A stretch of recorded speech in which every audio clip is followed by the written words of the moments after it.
Hello, എല്ലാവർക്കും നമ്മുടെ പുതിയ വീഡിയോയിലേക്ക് സ്വാഗതം. അങ്ങനെ 38ാമത്തെ ആഴ്ചയിലേക്ക് കടന്നിരിക്കുകയാണ് കേട്ടോ. അപ്പോൾ അതിൻ്റെ ചെക്കപ്പിന് വേണ്ടി നമ്മൾ ഹോസ്പിറ്റലിൽ പോവുകയാണ്. അതിൻ്റെ ഒരു കുട്ടി വ്ളോഗാണ്. എല്ലാവർക്കും ഇഷ്ടമാവുമെന്ന് വിചാരിക്കുന്നു. നമുക്കുള്ള വണ്ടി അപ്പോൾ വന്ന് വെയിറ്റിംഗ് ആണ്. നമുക്കിപ്പോൾ ഹോസ്പിറ്റലിലേക്ക് പോവാം.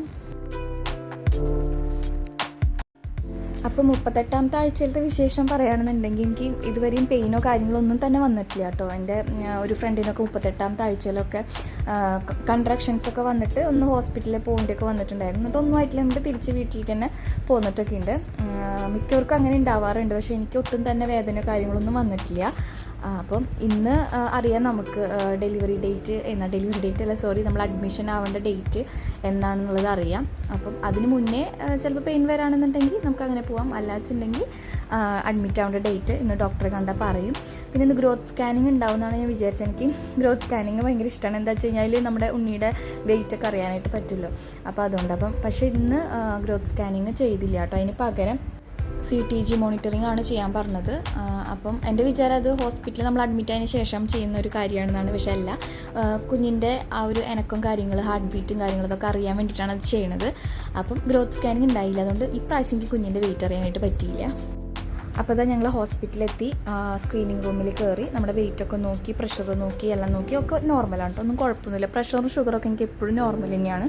അങ്ങനെ പ്രശ്നമൊന്നുമില്ല. സ്റ്റാർട്ടിങ്ങിൽ എന്തോ പ്രഷർ ലൈറ്റായിട്ടൊന്ന് കുറഞ്ഞു എന്നല്ലാതെ അതും ഒരു പ്രശ്നമായിട്ട് പറയാൻ മാത്രം ഒന്നും ഉണ്ടായിരുന്നില്ല. അങ്ങനെ അപ്പോൾ നമ്മൾ എല്ലാം നോർമലാണ്. അപ്പോൾ ഡോക്ടറെ കാണാൻ വേണ്ടി ഇരിക്കുകയാണ്. അപ്പോൾ ഡോക്ടറെ കണ്ടു. അപ്പോൾ ഡോക്ടറാണ് പറഞ്ഞത് CTG ചെയ്യാൻ വേണ്ടിയിട്ട് ലാബ് റൂമിലേക്ക് പൊക്കോളാം. അപ്പോൾ അങ്ങോട്ട് ഞാൻ ആദ്യമായിട്ട് സൈമറിൽ ലാബ് റൂമിൽ കയറാം. ഒരു 20 മിനിറ്റിൻ്റെ ഡ്യൂറേഷനാണ് കേട്ടോ നമുക്ക് CTG മോണിറ്ററിങ് ചെയ്യാനായിട്ട്. എന്താ പറയുക, എനിക്കിതിനെക്കുറിച്ച് ഒന്നും അറിയണ്ടായിരുന്നില്ല. അപ്പോൾ ആദ്യമായിട്ടാണ്. ഒട്ടും പെയിനൊന്നും ഇല്ലാതെ നമ്മുടെ വയറിൻ്റെ മുകളിൽ ചുമ്മാ ഒരു സംഭവമൊക്കെ വെച്ച് കെട്ടിയിട്ട് ഉണ്ണിയുടെ ഇനക്കങ്ങളും ഹാർട്ട് ബീറ്റും കാര്യങ്ങളൊക്കെ അറിയാനുള്ളൊരു സംഭവമാണിത്. ഒട്ടും പേടിക്കേണ്ട കാര്യം തന്നെ ഇല്ല. അപ്പോൾ അത് ചെയ്തപ്പോൾ ഉണ്ണിയുടെ എന്താ പറയുക, ഇനക്കും കാര്യങ്ങൾ വളരെ കുറവായിരുന്നു. കാരണം മൂപ്പര് എണീക്കാനായിട്ട് തന്നെ ഉച്ചയ്ക്ക് ശേഷമാണ് എണീക്കണത് തന്നെ. അപ്പോൾ അതിന് മുന്നാണ് ഇതൊരു ഫസ്റ്റത്തെ എൻ്റെ CTG എടുത്തത് 10:05 അപ്പം ആ ടൈമിൽ മൂപ്പര് നല്ല ഉറക്കുക. അപ്പോൾ അത് കാരണം ഡോക്ടർക്ക് എന്നിട്ട് അതിൻ്റെ റിസൾട്ട് കാണിച്ചു കൊടുത്തപ്പോൾ വലിയ തൃപ്തിയായില്ല. അപ്പോൾ ഡോക്ടർ പറഞ്ഞു നമുക്ക് ഒരിക്കൽ കൂടി എടുക്കാം, നല്ല വയറ് നിറച്ച് ഫുഡൊക്കെ കഴിക്കൂ എന്നൊക്കെ പറഞ്ഞു. അപ്പോൾ ഞാൻ കഴിച്ചിട്ട് തന്നെ വന്നേ, എന്നാലും ഒന്നുകൂടെ കഴിച്ച് കുറേ നടന്ന് വീണ്ടും ഞാൻ ലാബ് റൂമിൽ പോയിട്ട് അതൊരു 11:55 ആയപ്പോൾ വീണ്ടും പോയിട്ട് എടുത്തു. അതെടുത്തിട്ട് അതിൻ്റെ റിസൾട്ട് കണ്ടപ്പോൾ ഡോക്ടർ ഭയങ്കര ഹാപ്പിയായി. ഇത് കുഴപ്പമില്ല എന്ന് പറഞ്ഞു. ഞാനൊരു ഉച്ചയാവാറായല്ലോ, മൂപ്പര് എണീറ്റു എന്ന് തോന്നുന്നു. അപ്പോൾ എനിക്കും നല്ല സന്തോഷം, സമാധാനമായി. എനിക്കറിയാം ഉച്ചയ്ക്ക് ശേഷമാണ് ആൾ ആക്റ്റീവ് ആവുക. പിന്നെ ഇന്ന് സെക്കൻഡ് PV ഉണ്ടായിരുന്നുണ്ട്. PVക്ക് ശേഷമാണ് ഈ CTG എടുക്കാൻ വേണ്ടിയിട്ടൊക്കെ വന്നത്. ഇന്നത്തെ PV എന്ന് പറഞ്ഞാൽ PV ചെയ്യുമ്പോൾ ബുദ്ധിമുട്ടൊന്നും ഉണ്ടായില്ല. പക്ഷേ PV ചെയ്തതിന് ശേഷം ഒരു 5 മിനിറ്റോളം എനിക്കൊരു കടച്ചിലും കാര്യങ്ങളും ഒരു ബുദ്ധിമുട്ടുണ്ടായിരുന്നു കേട്ടോ. ക്യാൻറ്റീനിൽ പോയിരുന്ന് എന്തെങ്കിലും കഴിക്കുമ്പോഴൊക്കെ, അതായത് അടുത്ത CTG മുമ്പേ വയറ് നിറച്ച് ഫുഡ് കഴിക്കാൻ പറഞ്ഞല്ലോ, ആ സമയത്ത് ഒരു ബുദ്ധിമുട്ടുണ്ടായിരുന്നു. ഫസ്റ്റത്തെ PV ഒട്ടും പെയിനൊന്നും ഉണ്ടായിരുന്നില്ല. രണ്ടാമത്തെ കുറച്ച് അങ്ങനെ പെയിനൊന്നും പറയാൻ പറ്റില്ല, കുറച്ചൊരു ബുദ്ധിമുട്ടുണ്ടായിരുന്നു.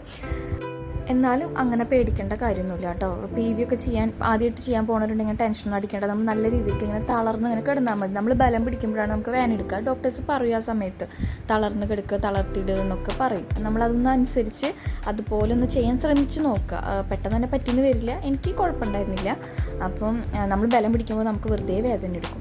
ഇനി എനിക്ക് ലാസ്റ്റ് ചെക്കപ്പ് 29-ാം തീയതി, 30-ാം തീയതി ഒക്കെ ആയിട്ടാണ്. അതിലേതെങ്കിലും ഒരു ദിവസം പോകണം. അന്ന് ഗ്രോത്ത് സ്കാനിങ് പറഞ്ഞിട്ടുണ്ട്. ഞാൻ പറഞ്ഞു എനിക്കൊന്ന് ഏകദേശം വെയിറ്റ് ഒന്ന് അറിയണമെന്നുണ്ടെന്ന്. അപ്പം ഗ്രോത്ത് സ്കാനിങ് ചെയ്യാൻ തന്നെ ഡോക്ടർ പറഞ്ഞു. പിന്നെ എനിക്ക് ജൂൺ 3-ാം തീയതി, അതിനുള്ളിൽ പെയിനൊന്നും വന്നില്ലെങ്കിൽ ജൂൺ 3-ാം തീയതി അഡ്മിറ്റ് ആവാനാണ് കേട്ടോ പറഞ്ഞത്. അപ്പോൾ ഇത്രയുള്ളൂ നമ്മുടെ ഇന്നത്തെ വീഡിയോ ഇഷ്ടപ്പെട്ടാൽ ലൈക്ക് ചെയ്യാനും ഷെയർ ചെയ്യാനും സബ്സ്ക്രൈബ് ചെയ്യാനൊന്നും മറക്കരുത് കേട്ടോ. അഭിപ്രായങ്ങൾ കമൻറ്റായിട്ട് അറിയിക്കാനും മറക്കരുത്. അപ്പം ഇനി നമുക്ക് നെക്സ്റ്റ് വീഡിയോ ആയിട്ട് കാണാം.